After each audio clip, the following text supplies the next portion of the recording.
Selamat datang saudara-saudari. Hari ini kita mau bersambung kemenangan Yesus Kristus. Ya, melalui kematian dan kebangkitan Yesus Kristus, kita menang kerana iman kita yang percaya kepada penyelamatan ini membawa kita kepada Roma babak 8. Ayat 9 berkata, kamu tidak lagi hidup menurut tabiat manusia. Kamu hidup menurut kehendak Roh Allah. Jika Roh Allah menguasai hidup kamu, sesiapa tidak mempunyai Roh Kristus, orang itu bukan milik Kristus. Ya. Bila kita menerima kematian dan kebangkitan Yesus Kristus, kita hidup menurut kehendak Roh Allah. Sungguh baiknya. Kita memilih untuk berjalan dalam ketaatan kepada Tuhan. Dalam Roma 6 ayat 8 berkata,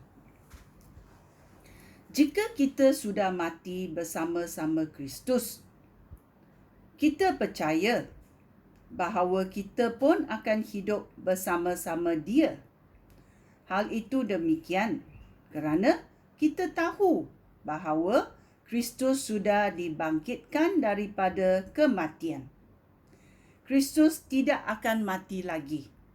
Kematian tidak berkuasa atas hidup Kristus. Kematian Kristus itu kematian terhadap dosa, iaitu dosa kita. Perkara itu berlaku satu kali sahaja untuk selama-lamanya. Tetapi hidupnya sekarang adalah hidup bagi Allah. Kamu juga harus menganggap diri kamu mati terhadap dosa, tetapi hidup erat dengan Allah melalui Kristus Yesus. Janganlah biarkan dosa menguasai hidup kamu yang fana, supaya kamu tidak mengikuti keinginan hati yang jahat. Janganlah serahkan sebarang anggota tubuh kamu kepada kuasa dosa untuk digunakan bagi tujuan yang jahat.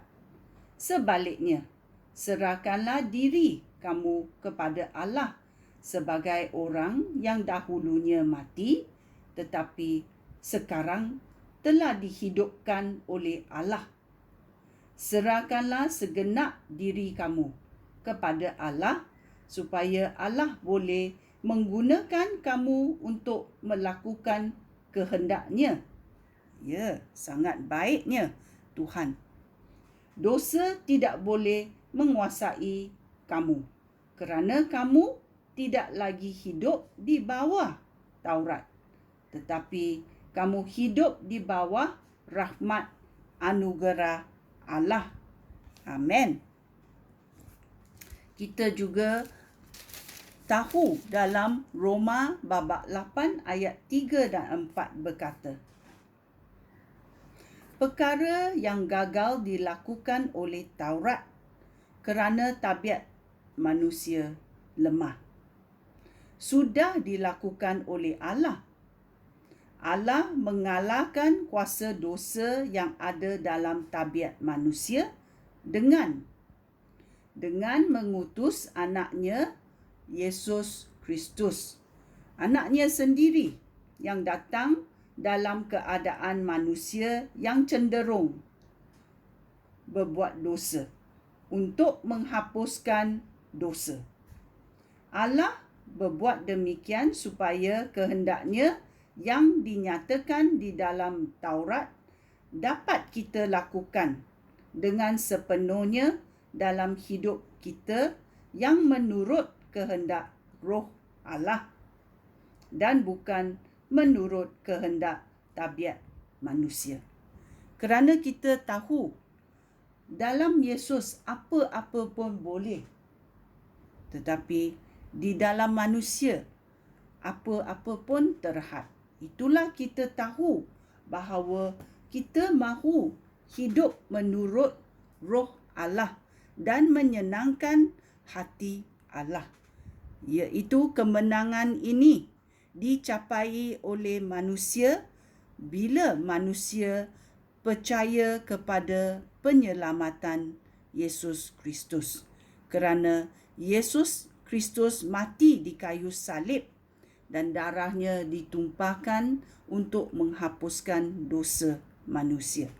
Dan pada hari ketiga, dia dibangkitkan dan dia hidup. Dia hidup dan kita yang dibangkitkan bersama-samanya hidup. Amen.